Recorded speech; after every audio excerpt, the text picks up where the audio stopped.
Hey, Danny on everything. We are back. The October episode. I'm your host, Danny Bedrosian. With me, as always, is my sterling producer, Carl Cerny. We're here at Moose Magnificat, Alcom Studios in beautiful Tallahassee, Florida. Glad to be bringing you back some brand new content. We got some great announcements. As always, please like, follow, and subscribe these videos. Hit the bell. It'll let you know when new videos are available. It also helps us with the algorithm.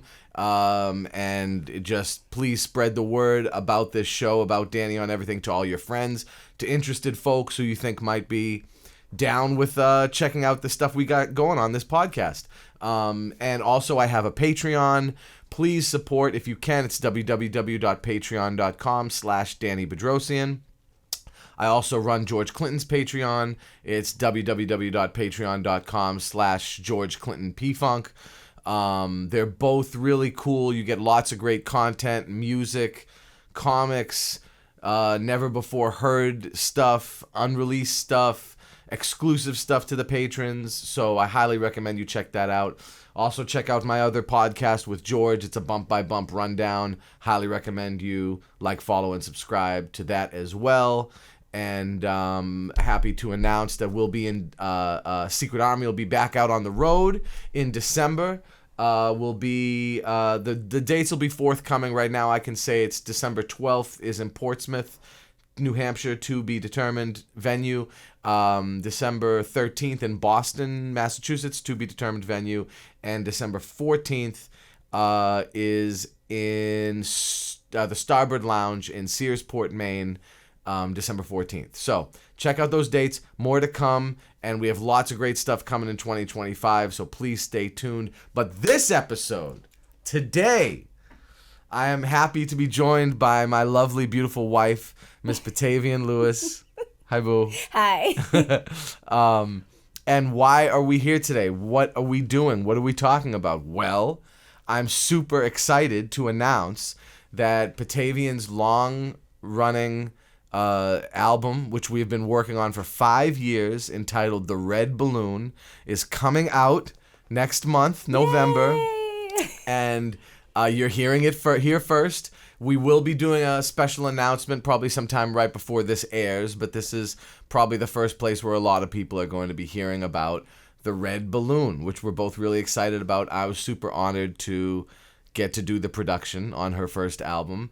And we've been working on it since before COVID, so it's probably the longest time I've worked on any one consecutive album all at the same time. So like I might have an album that has a really old song, but this is like we've been working on this contemporaneously, consecutively, consistently since 2019. Yeah. So super happy about that, but I wanted to, Patavian's been on the show before, so we're not going to really do review, but I'm going to give a little bit of background. Patavian is the granddaughter, one of the grandchildren of George Clinton, the leader of Parliament Funkadelic. She herself has a lifetime of studio work starting at age 5.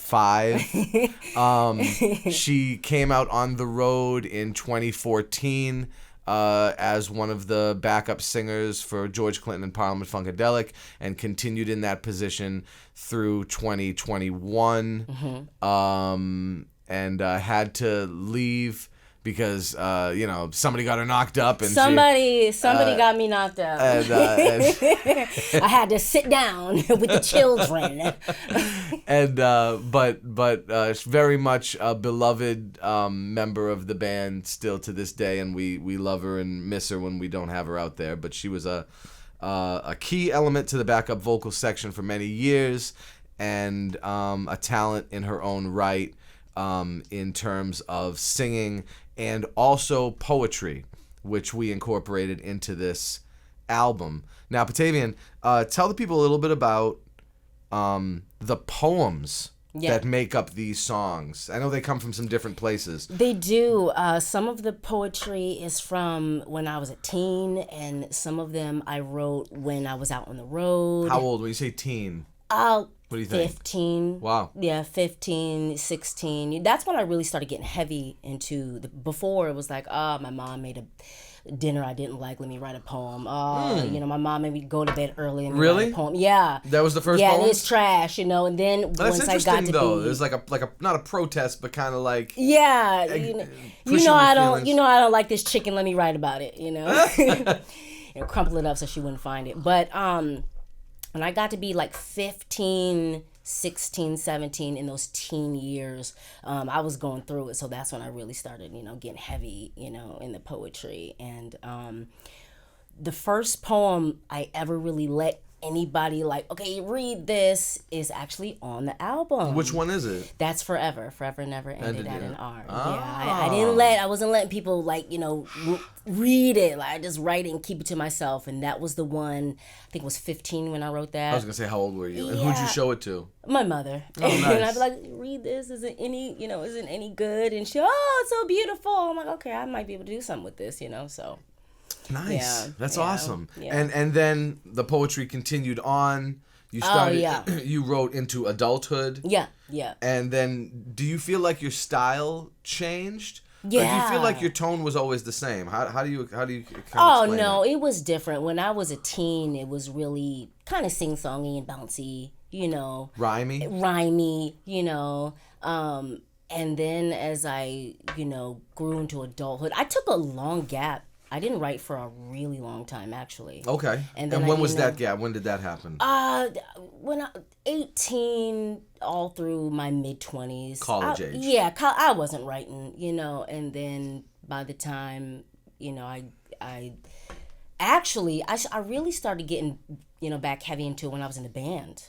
Yeah. Yeah. In P-Funk. In P-Funk, yeah. So just surrounded by all that talent and energy, I'm like, let me get back into this. So that's cool. Yeah. So while you were out on the road, you started writing again a little bit. Okay. Yeah. And then what's the oldest poem on that album? Is it Forever Never Ended in an R? Yeah. And what's the newest one on that album? Do you know? Oh, is that too on the spot? Well, I wrote a whole big chunk of what's on the album literally all at the same time. I wrote a lot during COVID. Yeah. So I want to say Cockroach, and that's probably the newest. The newest one. Yeah, okay. I think that's the newest. That's one cool. Of the newest, yeah. It's really, for people haven't heard it yet. Nobody's heard it yet, except for a couple people we've played it for. But the poetry evokes very raw emotion. Yeah.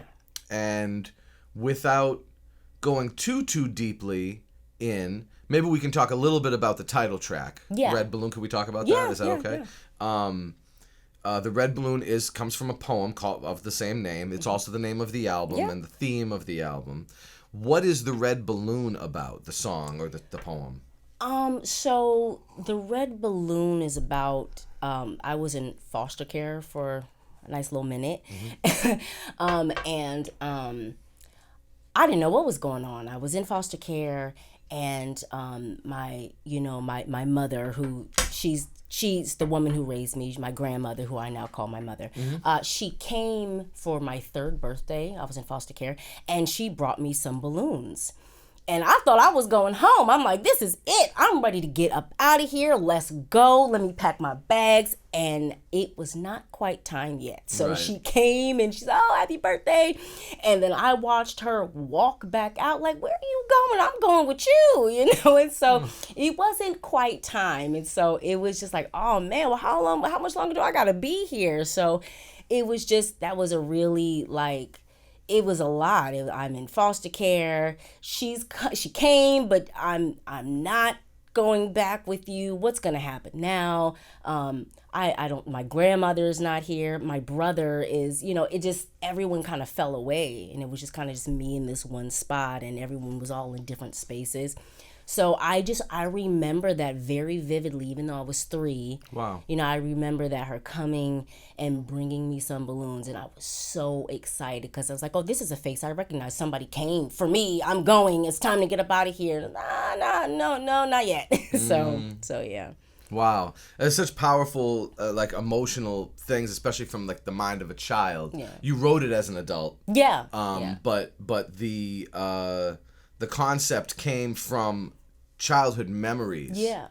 And trauma or Yeah. traumatic situations, you know, and getting out of that trauma.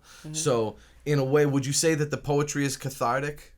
Yes. Does it feel like it is when you do it or when you complete it? Yeah. Uh-huh. Yeah. I mean, a lot of the poetry actually is from a lot of, even though I wrote them as an adult and, you know, the poetry is newer, some of the poems are newer.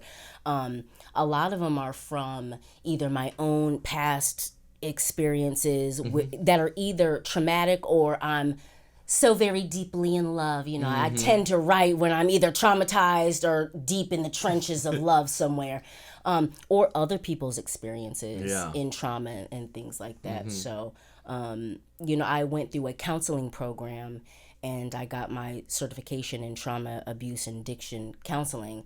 And so just listening to all of the stories, people talking about their, you know, their past trauma experiences, and it really fueled a lot of the poetry and writing. So, okay, wow. And then, you know, what we did was, and then also for the fans out there, because I know that a lot of people are going to be watching this and going to be like, wow, I really want to read this stuff. There's going to be a poetry book that goes with the album. Yes. So what we're going to be selling is her new album and the poetry book, and you can get them separate or you can get them together as a package deal, which is really cool. And the poetry is beautiful, even on its own. If you're a poetry fan, if you're into poetry, or if you just are feeling what we're talking about right now, with addressing trauma and love and emotions, this book is for you. It's really very, very beautiful work. I was able to take this poetry and turn it into vocal arrangements and create tracks and vocal arrangements from this poetry, which is something I like to do with artists, because an artist may have a book of poems and they've never done anything with it other than, you know, read them to friends or show them to people. And then if they have musical talent as well, okay, this can be applied to songs. This can be lyrics, not just poetry, or not simply poetry. It can be poetry and lyrics. And so translating that stuff, because the words were so beautiful, translating it into music was really easy. Easy is I don't want to say easy because I don't make it sound like we just did it and it was done. It didn't go like that. It felt like that. Okay, that's good.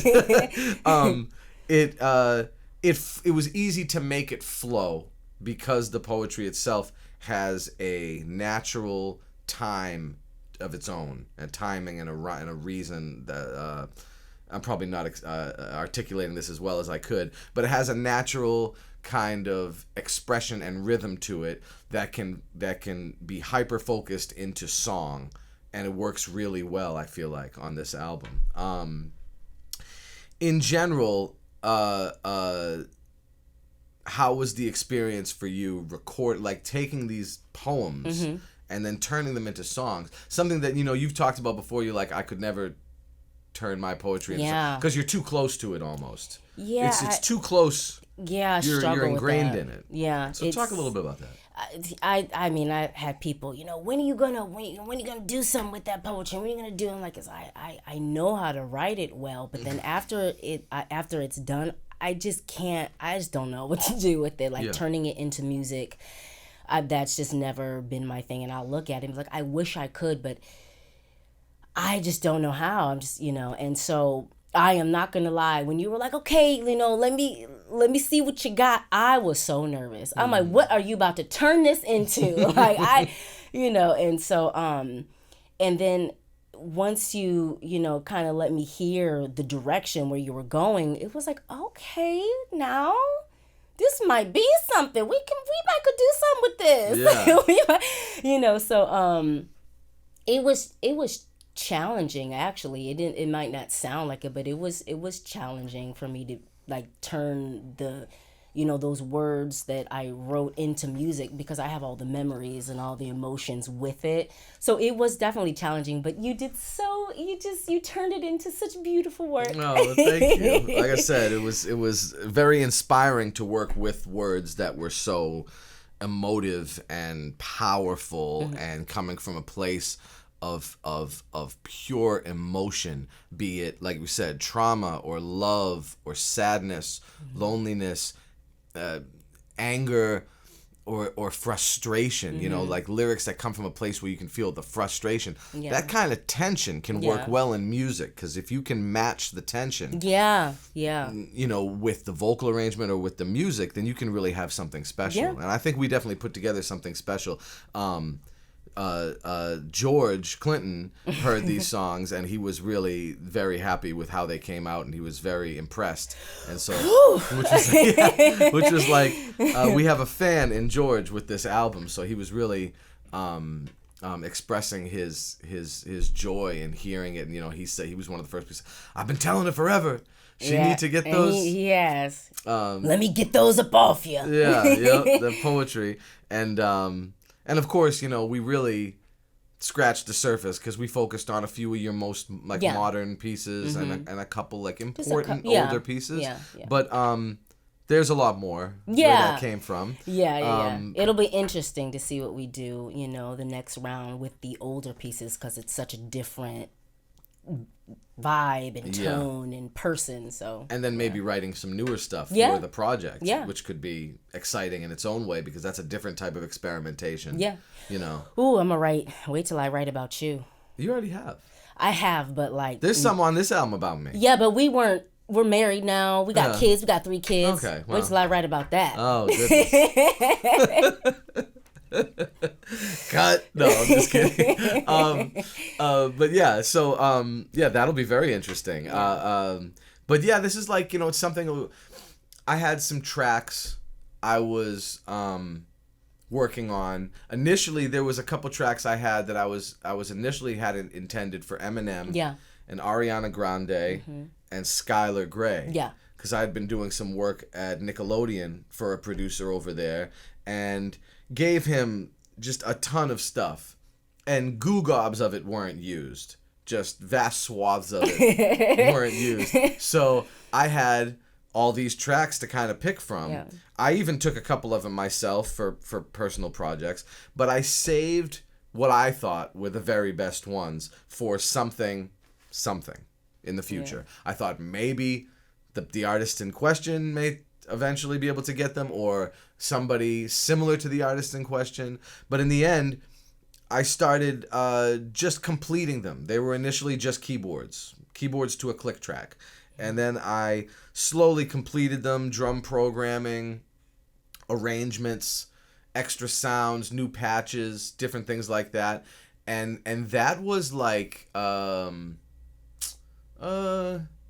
that was like 3 years of work. Yeah. It was like 3 years of just tracks. Yeah. Then it probably took me a year. It was probably like a year on and off of writing vocal arrangements from your poetry. Yeah. And then it was probably 4 months of 3 months of recording vocals specifically. And getting overdubs and harmonies and creating these vocal arrangements. And then it's been maybe another 2 or 3 months of mixing and mastering. Yeah. And just been trying to go in really, really hard and just really focus on quality. This time, no, I'm just kidding. I'm trying to focus all the time on quality, but this time I really focused extra hard, because it's one thing if you do something for an artist and they either like it or they don't like it, but when you live with that person. Ooh. The tone. And you do it wrong. Oh. Okay, you're laying next to this person every night. You're sitting at the table with this person every day. You're cooking their meals. They're cooking your meals. You don't want to get arsenic in your soup for writing the wrong song or doing the wrong thing. No, I joke. I really kid. But I did want it to be perfect or as perfect as I could get it, because it's a really strong album. And where I produce almost all of my own stuff, I haven't done a production on another artist in a couple years. It's been like 2 or 3 years, at least since the pandemic. So this was like my passion project, along with my P-Funk book, during the pandemic. This was like one of the big passion projects. So it was super important to me to get this sounding as right as possible, both for you and for me and for my nitpickiness and your nitpickiness, and because the poetry is so close to your heart, I wanted the music to also be close to your heart. So how would you describe it, Patavian? What would you describe this album? What does it sound like? I don't know how to describe it. I mean the couple of people that we've let hear, what is the word that they used? Artsy fartsy. Artsy fartsy. George says a new genre. Right. It's a new genre. Right. I don't know if there's like a word to really describe it. I will say that you pulled a lot of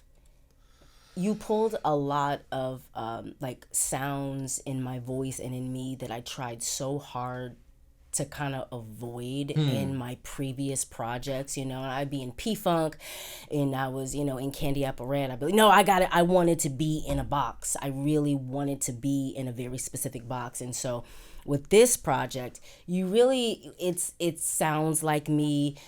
There's little sprinkles of Prelude in there, little sprinkles. Her father, my father, and there's funk in there, there's R&B in there, there's a lot of different sounds in there, and you pulled a lot out of me that I was uncomfortable. I was very uncomfortable. Like I don't know about this. I don't know if we want to do this. I'm so used to trying to stay in that box, so I'm really happy to kind of just explore some new territory.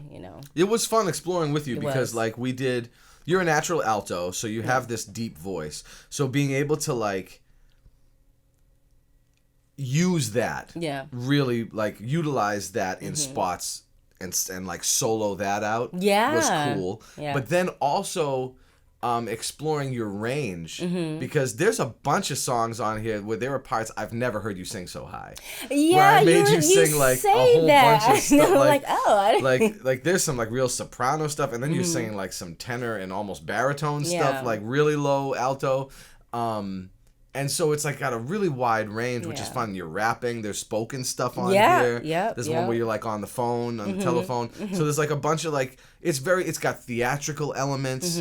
It takes some cues from your acting background. It takes cues from your musical background, obviously, and your poetry background. So it's like it's got a lot of really thematic elements. There's like some like trap beats mixed with like neo soul and R&B. There's obviously like a P-Funk vein. But there's also like some like country folk stuff. And you pulled it together in such a way that all of those different elements, it's all flowing together. Because in the beginning, I was like, how are we about to do this? We have the trap beat over here. We got this beat over. But the flow it's really nice. Thanks. It's really nice. There's even some classical stuff on there. And like some really funky stuff. There's some like really like cool like modern neo-modern pop, like postmodern pop stuff. It's a nice mix, but I am proud of the sort of segueing or the sort of fluidity. It flows. Of the album, and I think you guys will definitely, P-Funk fans, R&B fans, people who liked what she did with Candy Apple Red but want to see more. Fans of my music or productions, fans of poetry, people who like R&B, people who like progressive R&B, because it's very much progressive R&B, and people who are just looking for like a new thing. It's really very much like a new thing. So I'm gonna drop the info now, because by the time this airs, I think the pre-sales will already be available. So how do you get your pre-sale, your copy pre-ordered and accounted for before they sell out, because there's a good chance that this limited run of books and CDs will sell out fast. What you can do is you can order the CD for $25 or the poetry book for $25, or obviously both for $50. This includes shipping and handling. to my PayPal. It's info@DannyBedrosian.com, or Cash App, which is $Danny Bedrosian, or my Venmo, which is @Daniel Bedrosian. Do you want to drop yours too, in case they want to pay it through yours? And just do it through mine. Daniel Bedrosian. Through that, and through those ways, and then you'll get it. Every order comes with a free gift, and again, if you do the $50, you get the poetry book and the album together. Again, along with a free gift. The first, I believe it's 25. First 25 copies will come signed. So get your pre-orders right away. I highly recommend that. Am I leaving anything out with the orders? Is that everything? I think you've covered it. I've covered it all? I think you have covered it. So thorough. So thorough? Thank you. So yeah, like a really great album that I'm super excited about. You know what I want to say? Oh, so all the music is done by myself. All the lyrics are done by Patavian. But there is one song on there that is a cover. Yeah. And can you tell me who wrote and performed the original? Do you know? No. You don't? No. Your grandparents? Oh. Your grandmother and your grandfather? Right. Why didn't you tell me that Us- when we were us- recording? us- I don't well, know. you know. This news. So You Won't Say Nothing, which is a song by Patavian Lewis. Also, her real name is Patavian Lewis. Patavian's half of her name is named after Yes. her two grandmothers. Yes. Paternal and maternal grandmother. Yes. And it's Patricia and Vivian. Vivian. So Patavian, right? So but Vivian was a Northern Soul star in the 60s, and George Clinton wrote and produced a lot of her early stuff, or all of her music, really. And You Won't Say Nothing was like her early single. I think it's her first single, first A-side, and it's written, by George and her, and they performed it together and on the original. And so we did... You knew this. I did? Yeah. Oh. And it was initially going to be... It's been so long.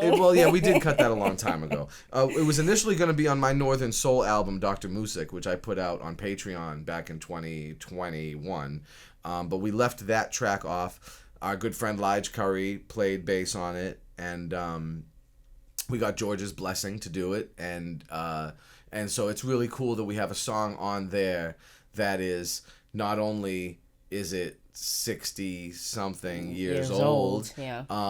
But it's a song written by your grandparents and performed by your grandparents, and now written and now performed by you and me. So a cool kind of generational homage to George's legacy, to Patavian's grandmother's legacy, and they are the parents of her father. You know, so it's really cool.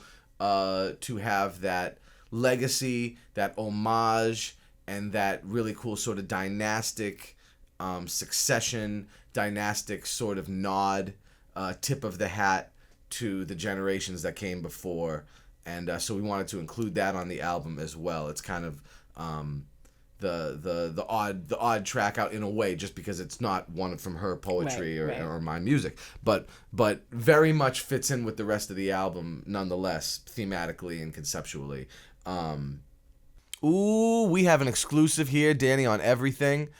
Album hasn't come out yet. Nobody's heard anything, but you guys, Danny on Everything viewers, are going to get to enjoy and experience the first leaked song, the only leaked song, I hope, from this album, as it will be released very, very soon. Pre-sales starting at the end of the week.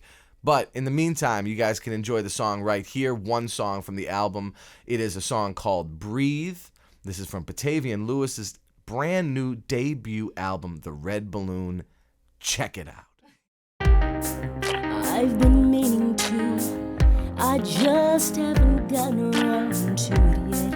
I don't think that's on my list of things to do today. First, there's the morning. With ease comes I knew. And then with a little grace, a sliver of night, the night. Terry.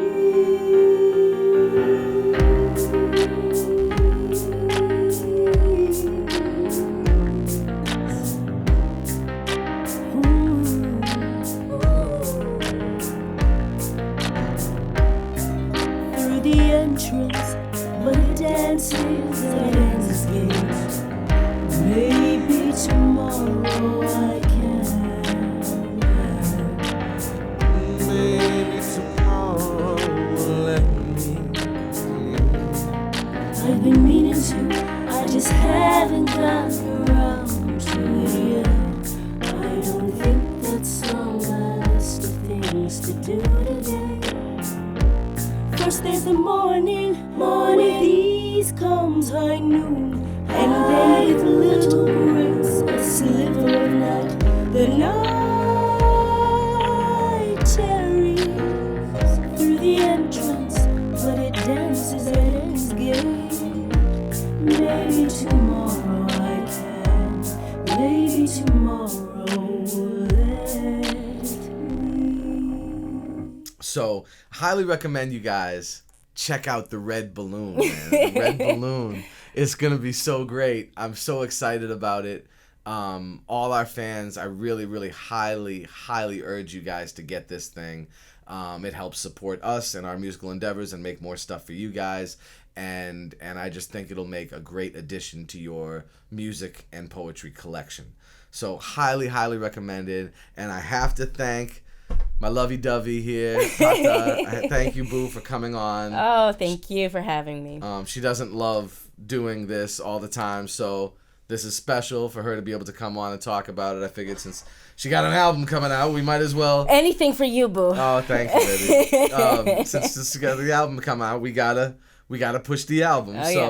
To my patrons, the album is also going to be available on my Patreon. So if you are at the $75 level, the highest tier, along with your regular gifts, you will be getting the album. At the $50 tier, you will be getting the album along with the other gift that you get. The $20 tier people, they will get the album. So it does save you $5 to be one of my patrons, because you'll get the album for a little bit less than what it costs to order it. Albeit, it'll be the digital version as opposed to the physical version. However, that being said, you patrons will be the first ones to get the digital versions, and no other digital versions will appear for a couple months. So patrons will be the only ones to be able to get the digital version for quite some time. The $10 people will get 3 songs a month from the album until the album is completed. I believe that'll be 4 months worth of patronage to get the full album. The $3 fans will get 1 song from the album every month, and they'll have the full album within the year's time. So you can get the album on my Patreon a number of different ways. Again, my Patreon is patreon.com/Danny Bedrosian. And again, like and follow and subscribe to our Danny on Everything podcast. Please make sure you hit the bell so you know when new videos are available. And please pre-order your copy of the Red Balloon today. Again, $25 for the CD, $25 for the poetry book, $50 for both. info@DannyBedrosian.com on PayPal. Cash App is $Danny Bedrosian.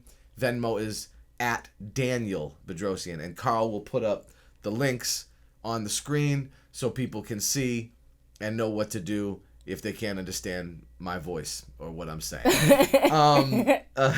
So on behalf of Carl Cerny and the Cerny family, everybody at Moose Magnificat, everybody at Alcom Studios, all the great people in Tallahassee who view us, and all of our fans, music friends, comic book friends, publishing friends, book friends, artistic friends, poetry friends, acting friends, comedy friends, animation friends, and all of our friends, lay people and otherwise around the world who are enjoying us. Thank you for checking this out. Thank you to Patavian Lewis. Thank you, baby, for coming on.